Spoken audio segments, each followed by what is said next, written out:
Welcome to Top of Search with Robin and Abe, where we talk about e-commerce, Amazon, and more. Welcome to the Top of Search show. Today, we've got Will Haire from BellaVix, and he's a dear friend, and he's an amazing ad manager and runs an agency. And today we're going to be talking specifically about DSP.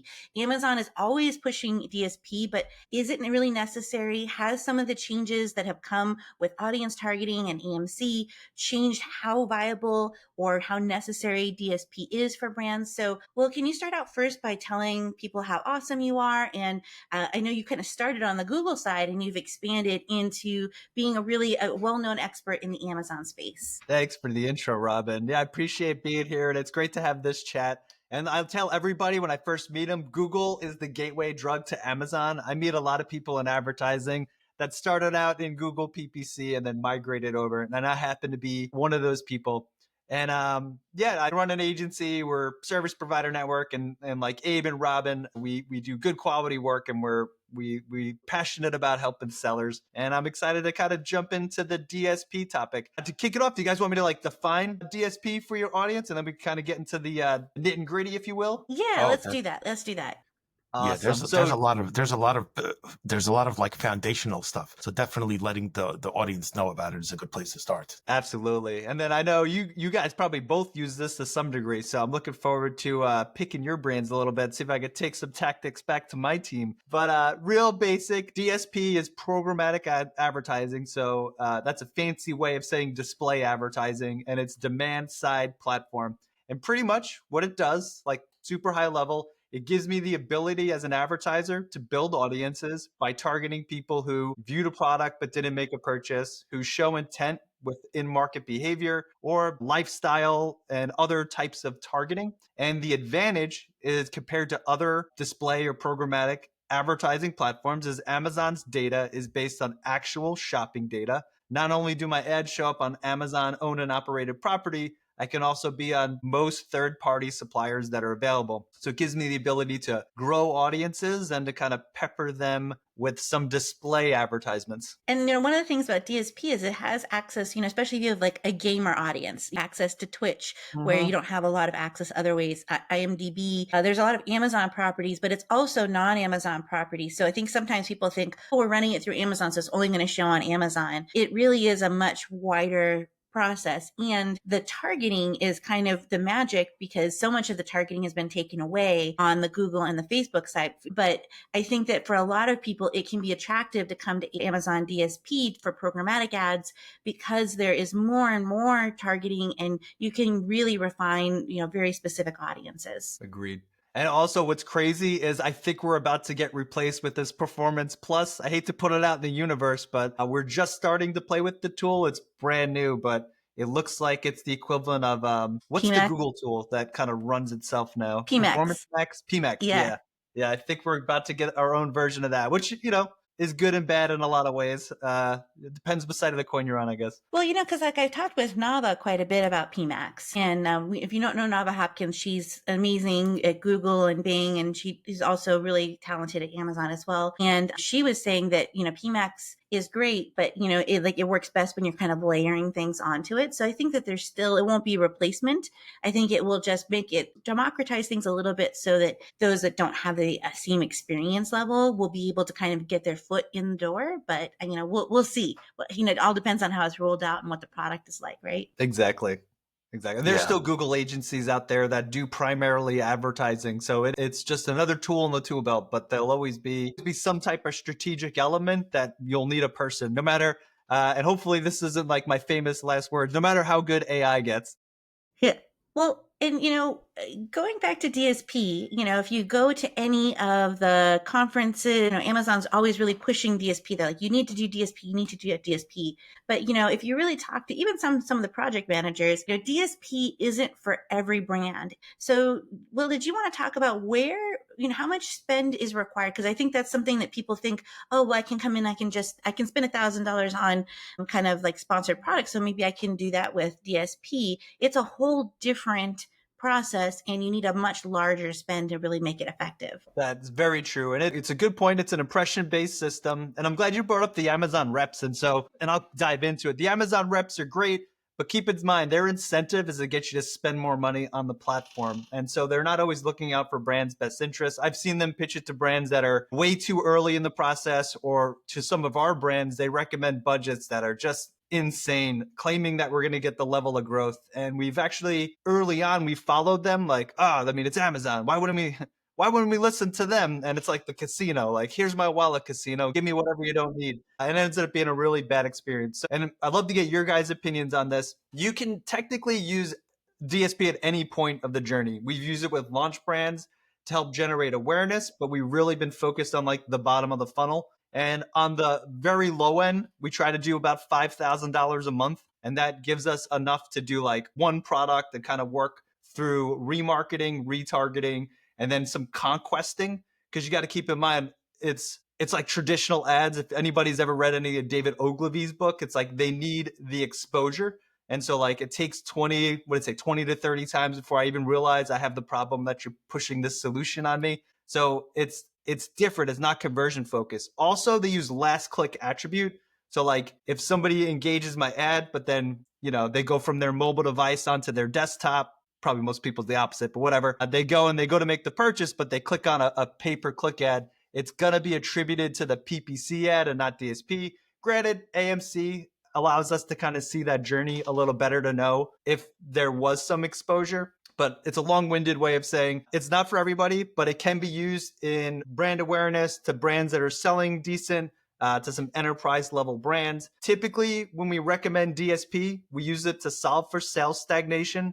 And usually a brand that hits like 50 to 70K a month, we're able to leverage DSP to help get them to like $100,000 to $200,000 a month. And a lot of that's going to be based on audience building, targeting, and you need good creative. You need to be able to test creative, and you need to have messaging for different phases of the funnel. Somebody in brand awareness needs a different type of message than somebody in consideration who's done a little bit of work. Also, the price point of the product. If you're selling something under $20, DSP is probably not going to be a good fit for you. Maybe even pay-per-click advertising might not be a good fit depending on what your price structure is. So there are lots of considerations, and Amazon will tell you to go, but I recommend agencies or following great people like Robin and Abe on LinkedIn who put out tons of content and help guide sellers through selling their valuable knowledge or sharing their valuable knowledge. We're not selling it. So let me ask you this. That was absolutely a mouthful. I think you went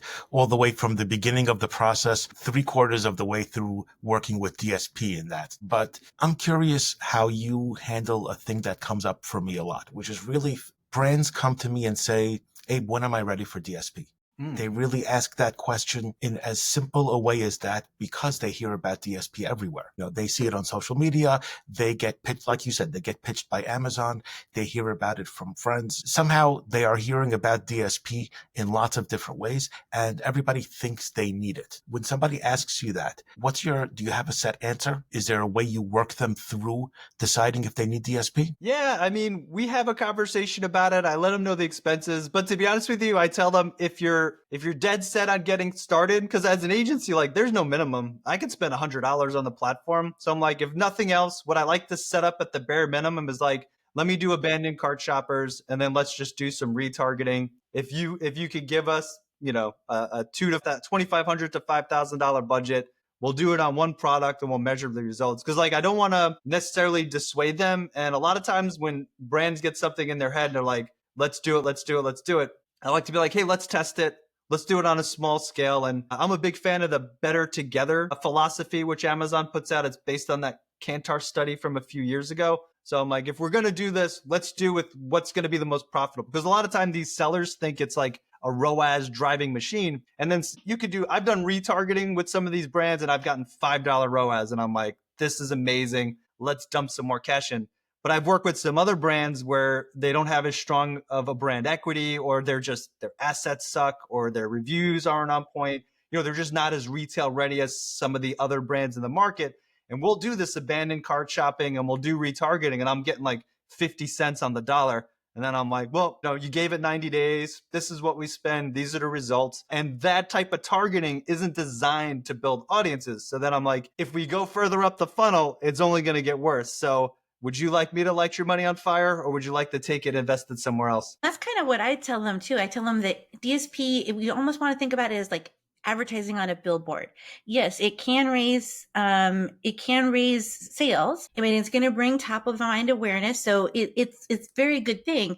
But if we're in a cash crunch and you're really a performance-based company where you really need to see a clear return on investment, then I would say we want to max out all of the sponsored, products, sponsored display, sponsored brand ads first, so you can max out something that you can get those clear measurements on. And DSP is really powerful, but it does take a big commitment. And so I like to see that we're maxing out the sponsored products and all of those things first, because that will give you the most direct ROI.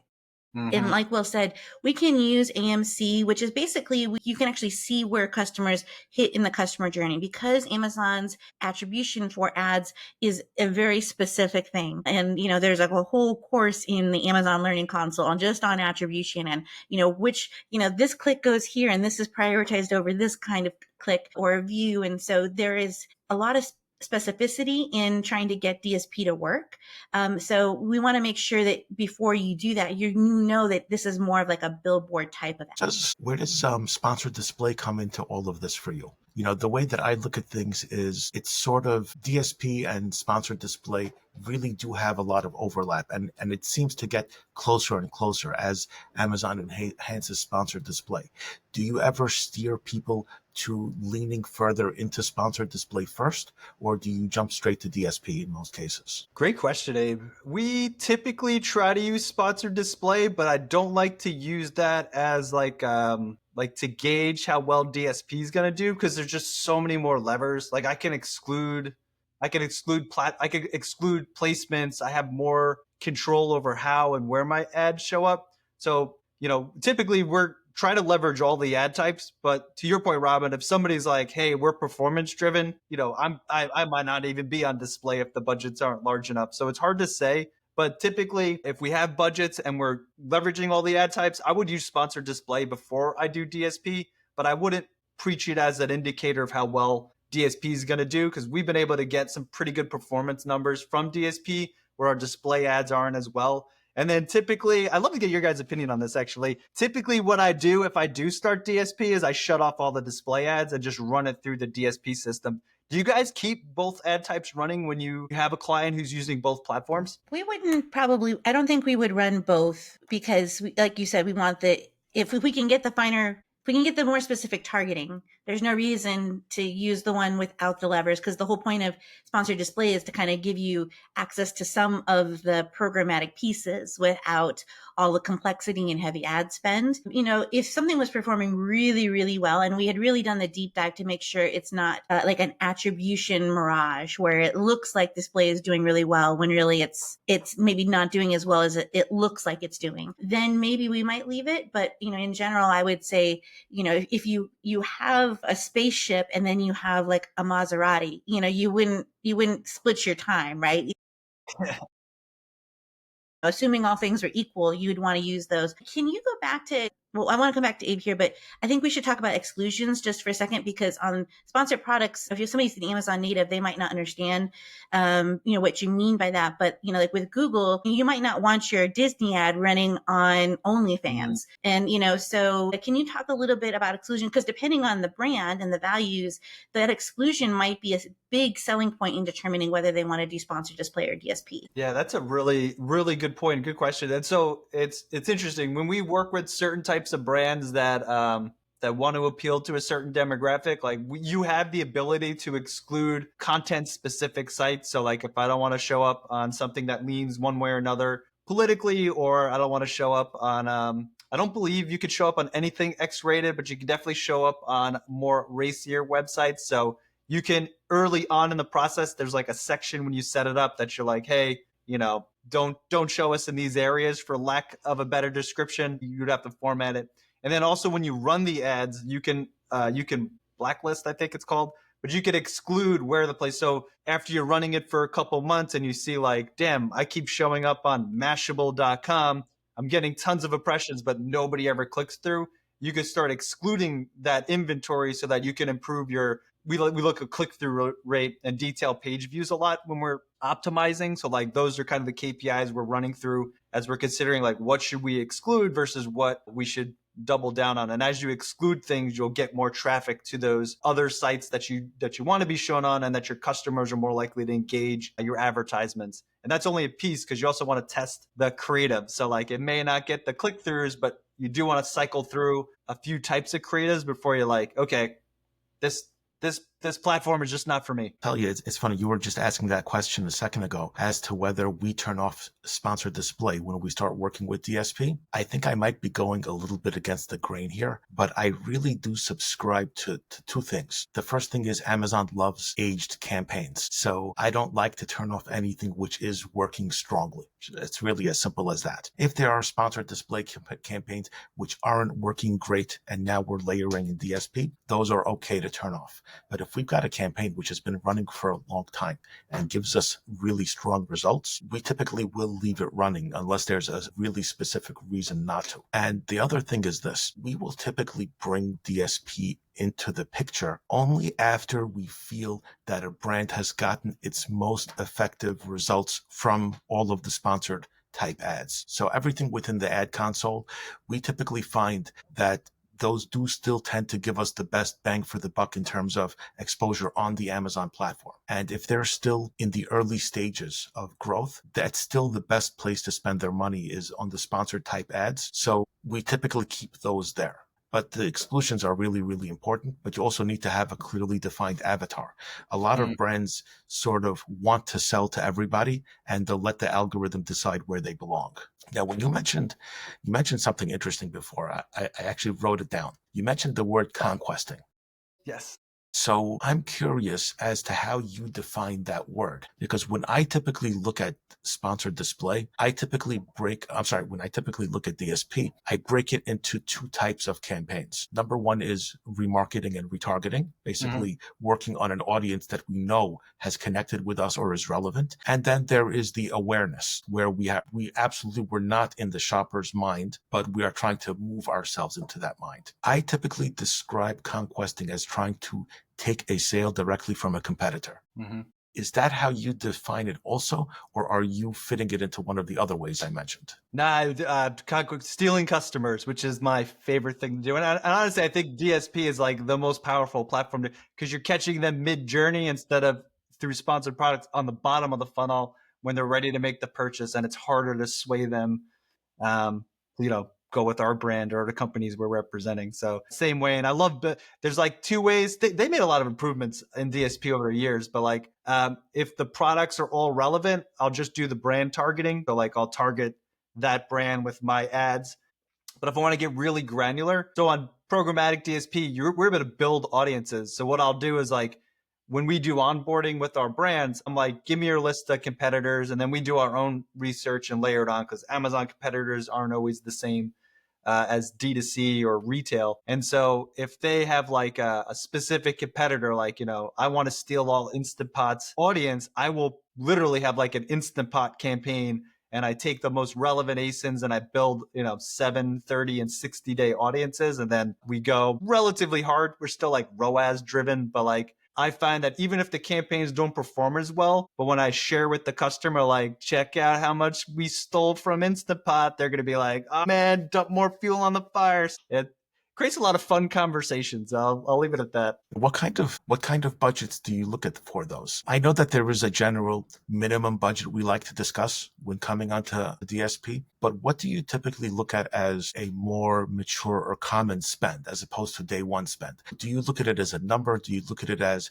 a piece of what a brand is spending overall? How much of the picture do you like going to DSP? Yeah, that's a great question. So I got two answers for that. So first, I usually do the 80-20 rule. So when I have an entire budget, 80% goes to sponsored products and 20% to DSP. If we're actually going to do streaming TV, of the 20%, I'll take 5% and I'll put it towards streaming TV, 15% towards DSP, and then the 80% towards sponsored products. Like that's where I'm going to get the biggest bang for my buck. And that's going to like offset any inefficiencies in terms of ROAS as I'm spending on the specific platform. For most brands that are not like, if a brand comes to me and they're like, we want to be aggressive and we don't care what that costs. And those brands are not very common. Typically, we do the 70-30. So 70% of our budget goes to retargeting and abandoned cart shoppers, and then 30% to in-market and conquesting. And then if we can get more granular, but if they wanted to do top of funnel, because we do the bottom up approach, then I would do 60%,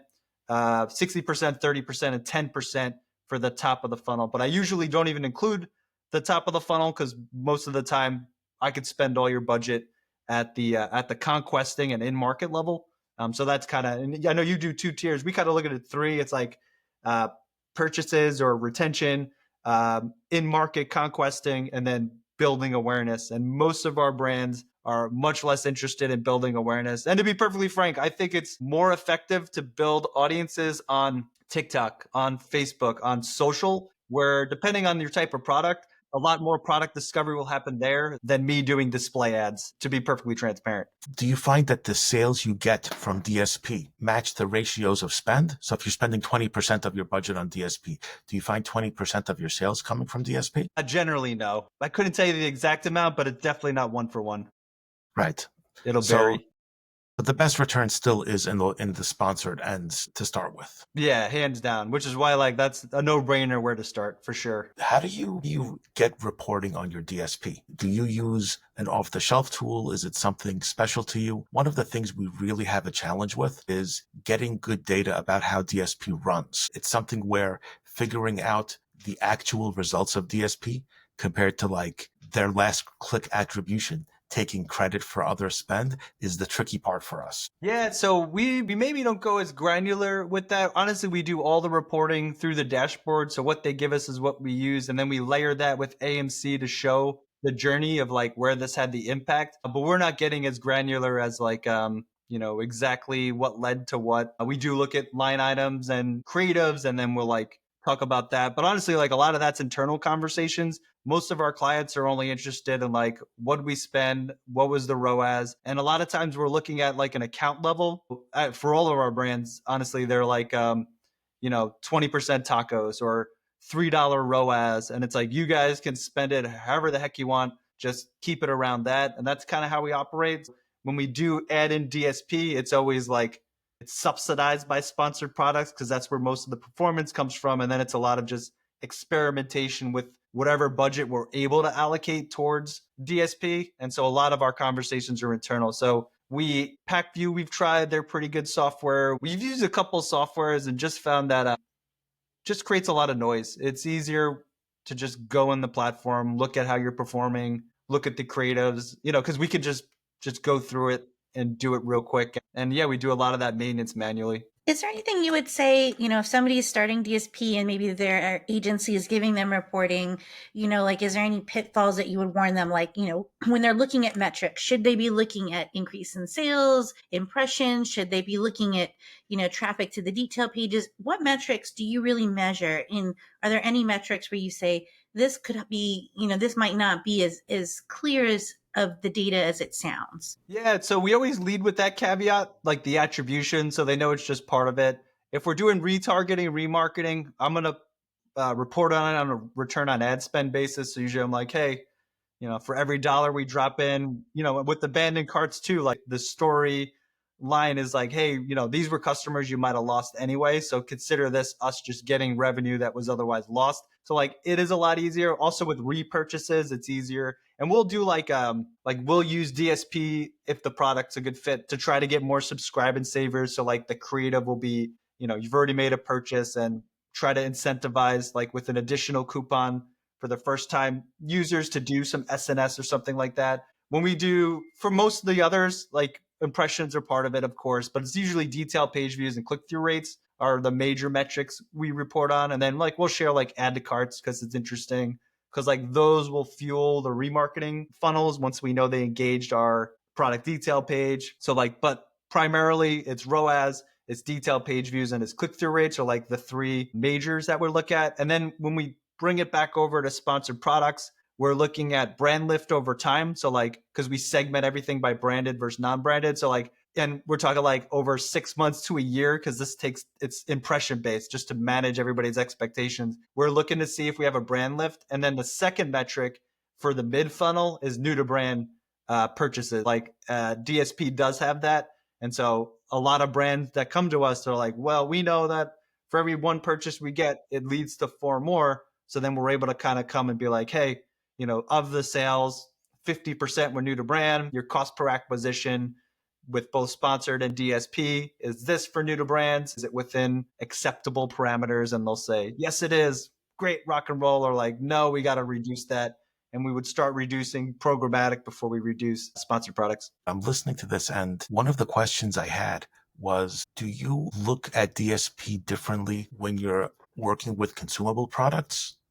Because it is a completely different type of thing to sell on Amazon. And with consumable products, there is a lot more opportunity to lean into repeating purchases. So I'm wondering if the entire conversation looks different when it's a thing somebody can buy again after 30 or 90 days. Yeah, that's a really great question. So yeah, definitely. And I love doing DSP for consumable products. And most of our brands are in the beauty and supplement space. We happen to get a lot of work in those categories. So I'm able to play with DSP a lot, which makes me very happy. However, we have worked with other types that are like single purchase or like super small catalogs.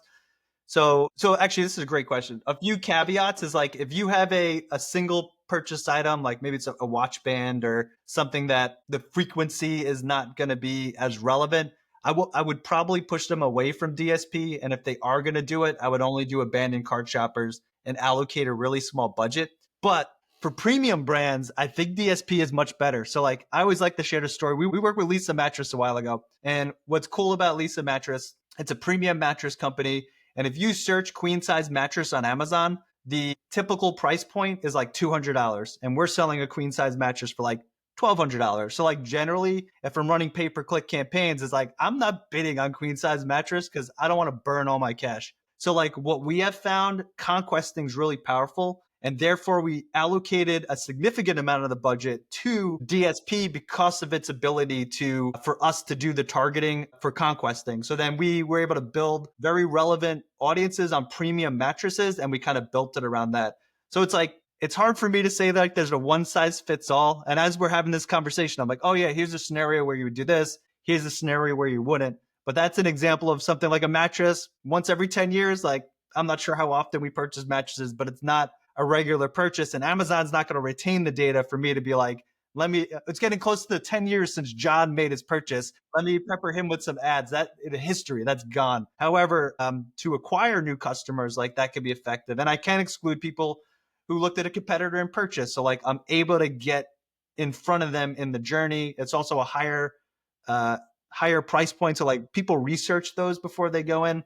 But like I said, if you're these watch bands that are $20 a pop that I might buy once to twice a year, like that's I would very minimum be like abandoned cart shoppers, and let's focus on improving your efficiency. And that's where I think like brands that can do live selling, they're good on TikTok or they're good with social media. Like you're better taking that cash you would have given me and invest it on those platforms, because like a lot more consumer discovery happens when people are doom scrolling on their phone and getting exposed to that. And all I'm doing with DSP is just reinforcing that, hey, you saw this, you engaged my ad, maybe you went to Amazon, maybe you didn't, but let's get you in that funnel. Hopefully that answers your question, Abe. Yeah, I'm just picturing all of the other brands wasting money on queen size mattress and then you picking them off afterwards. Well, hopefully they're listening to this podcast and they could cut their ties. I think that, you bring up a good point in, that, so one thing that kind of made me think of two questions. One is, I think that if you're going to invest in DSP, you need to be prepared for that high budget for several months. So you can't just dip your toe in and dip your toe back out. So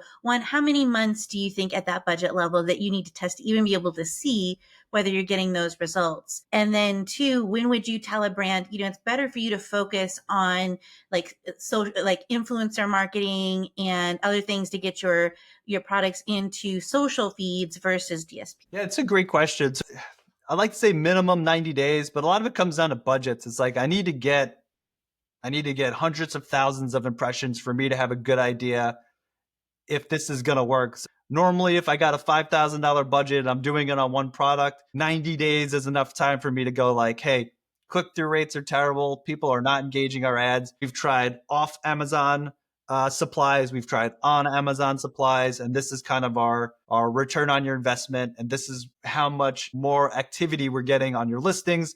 And then from there, we can be like, is it worth it? Yes or no. The social media piece, we'll recommend it. I don't know exactly how that works. Like that's not a service we deliver, but I'll just say, hey, consider these. And then I have some affiliate agencies we work with that I'll be like, hey, I will introduce you to Brandy over at Limelight Marketing. And then she would have that conversation and better educate them on, what type of return they can expect. So I look at it more like a partnership. And then I'll just have them talk to somebody that like we pre-vetted out because we've done work together. Yeah. And, so we kind of do the same thing. We say, you need to have $10,000 to $20,000 that you're ready to test, and you're okay if it ends up not bringing fruit. Well, of course, we're going to do everything we can to get it to bring fruit, but there's always a chance it might not be a right fit, or you might not be ready. You might not have enough brand affinity to kind of do what it is that you're hoping to do. And so if that's the case, you might be better off, working with some influencers or generating your own content, especially if you're at that phase where cash is really a big issue. And then you also need to look at like, how will that investment impact your ability to restock? Because we all know the most important thing is keeping inventory, and with supply chain issues and everything else, making sure we're really watching that right now, I think is important. And do you think that AMC rolling out 2 sponsored products will significantly impact who you recommend DSP for? Possibly. I feel like you always have to test it, so I think it will help. It helped, anything with AMCs, it's nothing but helpful to be able to kind of explain that journey and see how they're getting to us. But will it impact my recommendations? Probably not. I like testing it. Like I said, if nothing else, like banning cart shoppers is pretty basic. So even if you wanted to test it, let's set up something really basic and see where it goes. So I'm trying to think of like a scenario where I would look at AMC data and be like, don't even bother. We're burning money. But I can't think of a scenario that might make sense unless inventory or cash flow is an issue. Yeah, I think for me, it's do you have the budget, and are you really okay with the test? Because sometimes people will say, yeah, we're okay to test it, but then 30 days in, they get scared and then they pull it, and now we've wasted that money because we haven't had enough time to really get things where they need to go. Yeah. And that's the hardest part, that education. Like it's a CPM model for a reason. I like the billboard. I always tell them it's like a TV commercial. It takes time. And that's why you see like car dealerships nonstop when you're trying to watch the morning news or whatever else. Yeah. How do you determine if it's not working? I mean, of course, a poor ROAS is one indicator, but sometimes I see that DSP will look like it's running all right, but in reality, it's not giving us a sales lift over and above what we're putting into it. And we find that the suspicion ends up bearing out when we turn off DSP and sales go down a little bit, but really only by what DSP was spending. We'll see a drop that's maybe 20% more than the actual spend, which actually means that we weren't making anything off of that DSP spend. How do you determine if that's the case sometimes? Yeah, so cannibalization is definitely a real thing. And setting up proper exclusions and testing that is probably the best way to go about it. What I will say, similar to you, I look at total sales lift over the course of that 6 to 12 month period, the minimum 3 months, but like usually you're not seeing a huge, and we're looking typically year over year. If we don't have year over year, we'll look at kind of when we started and how we've seen sales progress. But we're looking for a sales lift. And if it's like a 5% sales lift or really less than 15%, then it's like, is it worth it? Is it not? And then to your point, we might turn it off and be like, what's that impact on total sales over the next 90 days? And if we see a substantial drop, we'll be like, hey, obviously it was working. Let's turn it back on, but maybe we'll manipulate how we use it. If sales stay the same or continue to increase at the same level, I assume that we just had a lot of cannibalization. So like double reporting on sales. And then I'll be like, hey, not a good fit. Thank you. Thanks, but let's try something else. Amazon has been rolling out audience targeting. And for a lot of brands, it was, because that was the thing that Amazon was really not great at, where it was really great at capturing existing demand, but, helping like with product discovery was always an area that Amazon struggled with. So there could be some brands that really went to DSP maybe before we would normally recommend, because they really did need that audience targeting. How do you think that audience targeting being available with sponsored products and, the other sponsored ad suites, how that will impact who you're recommending DSP for? Or do you feel like the the levers are so different that it's not really a fair comparison. I would lean more towards it's not a fair comparison, because I do think, like I said, to your point, it's driving a Honda Civic versus a Maserati. It's just like it's gonna work. But what I will say, like, if I had a crystal ball, and don't hold me to this, but if it comes true, you heard it here first. I think over the course of the next 2 or 3 years, it'll be obsolete,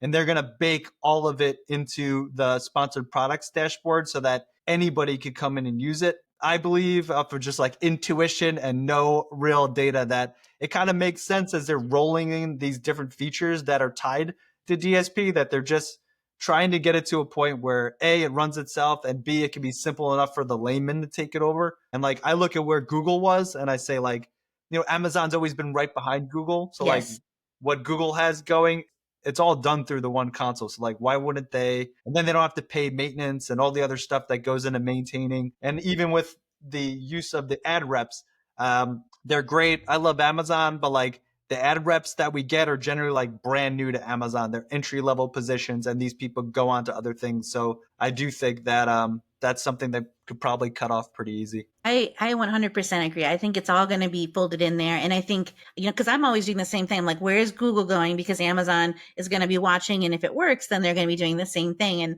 I had a conversation with somebody high up at, Amazon about ads and about PMAX and the drama. And he's like, well, I don't know if we'll necessarily be offering that, but I was like, I feel like you will. And now we're starting to see that roll out. So I think that we will kind of see some of those same things. And so it is beneficial to know what's going on with Google and Facebook so that you can kind of be like, okay, this is how I anticipate the market being shaped in the future. Yeah, I'm always of the opinion where I'm suspicious in situations where Amazon offers to take things over. If the case had been that Amazon runs things effectively, there would be so many things that we are not needing to do at all, according to Amazon's current feature set. But we definitely see that anything like, for example, ROAS-based targeting, which Amazon actually gives us now, they actually let us run towards certain ACOSs or targets, or adjust budgets according to certain parameters. No matter which things that are supposed to be running with Amazon's own things, we find that when we run those things ourselves, it gets much better results ourselves.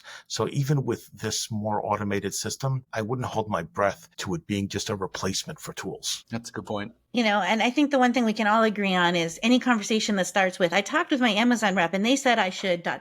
Like, we always, it's like, okay, ooh, because they mean well, but a lot of those folks, they haven't run ads themselves. And they're basing it off of, one case study that they saw or valid information, but it might not apply to your product. So I think it would be helpful for all of us to go around so we can send this to our clients and say, like how often we've had several times where Amazon has recommended things that are blatantly not going to work. We know they're not going to work. And we had one brand that overrode us like, no, we trust Amazon. They wouldn't provide this service if it wasn't helpful. And so they had us make all of these recommendations before Prime Day. Spoiler alert, it did not go well, and it's so hard not to be like, I told you so.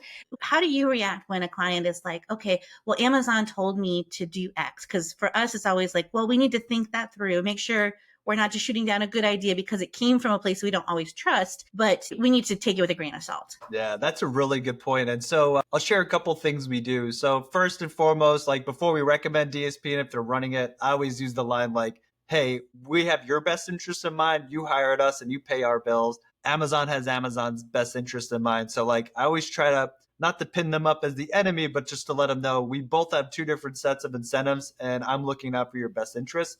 The second piece, we meet with the reps before we actually put them in front of clients to vet them out. So 80% of the time, we're getting somebody who's, unless it's like a big enterprise level brand, we're getting somebody, to your point, off the streets who's never really owned or worked in an e-commerce brand. And, they're usually right out of school. So they're very, very bright-eyed. And so we'll meet with them to say, hey, here's our objectives. Here's what we think, here's where we need to align. And so when we do have the meetings with the client, we're kind of on the same page. And also what's nice is like they're able to pull some pretty cool reports on competitors. So like usually when we first do the introduction with the brand, I have them pull the, I forgot what it's called, but it's a competitor report. So they do like a basket analysis. They let you know what you're spending compared to others, what your lifetime value is compared to the market. And so like our first conversation is very data driven. and it helps build us up as the authority, but it helps build our rep up as the authority as well. And then from there, we kind of like put the strategies. They'll also do sales forecasting for you. So we'll be like, hey, we're trying to get 15% year over year growth. What do those budgets look like? And they'll put out something asinine. And I'm like, well, that's our entire budget and it's not going to DSP. So what does it look like with this amount going towards it? What would you guys do? And then together we could kind of finesse the numbers so that they feel like they have buy-in to the strategy. And the whole time I'm just holding their hand and like, this way, come this way, stay with me. And then that's kind of how we work. So like we do look at it as a collaboration, but like keep in mind, personally, I've been doing Amazon and advertising to some degree since, probably 2015 in an agency life. So like we have a lot of experience as agencies. Also as agencies, we get exposure to tons of different categories, tons of different problems, and tons of different types of marketplaces. So like we do come in with a lot more knowledge than somebody who just works for Amazon, drank the Kool-Aid and only does Amazon. So I do try to, I try to educate the client and then I try to educate our Amazon rep. Most of the Amazon reps are really easy to work with. They'll kind of go along, and to be honest with you, they probably manage 15,000 accounts because it's crazy over there. So if we're going to do a lot of the legwork, they're like, great. So for me, the biggest thing is like alignment in front of the client and then alignment from the client with how we handle working with Amazon. So funny, I'm listening to all this and two things stuck out at me. The first thing is that it sounds like you are working very hard to explain that Amazon might not have their best thoughts in mind. I typically find that I can say it in just a few words. Like, are you really going to trust Amazon to spend your money properly? And like, it turns immediately into a chuckle and we're done, because most brands know, especially once they get to a certain size, they usually already know how easy it is to waste money when Amazon's system does what Amazon's system wants. Mm-hmm. But like the other thing that stuck out to me was you mentioned something that I bring up to brands a lot, even outside the context of DSP, which is that competitor analysis report. For those who don't know, for the listeners that don't know, as soon as you have contact with an Amazon ad rep, you can request from them an anonymized analysis of you versus, I think, 3 competitors. You'll tell them which competitors you want. They'll give you data back without saying which each competitor is. And you can sort of game that by clearly mentioning one person who's the person you want to know about and 2 others who are definitely smaller. And the data will just bear that out. But you should be getting that even well before DSP. It gives you a lot of insights into how you're doing. Yeah.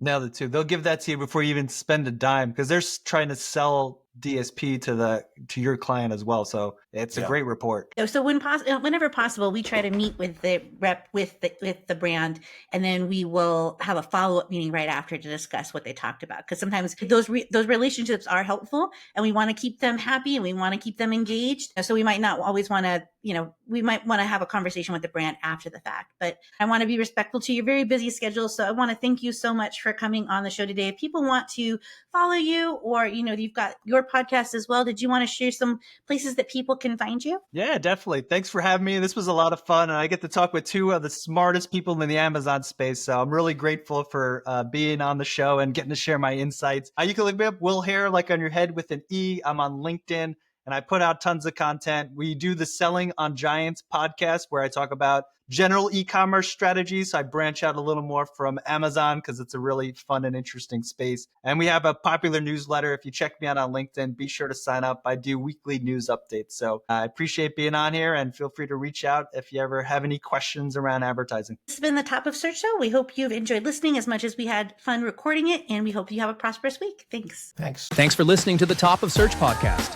Have a burning question you would like answered or a topic you would like featured in a future episode? You can submit it at topoffsearchshow.com. If you love the episode, subscribe and leave a review. Each month, we'll be selecting one reviewer to win a one-on-one call with your choice of Abe or Robin. Winners will be announced at the end of the first episode of every month.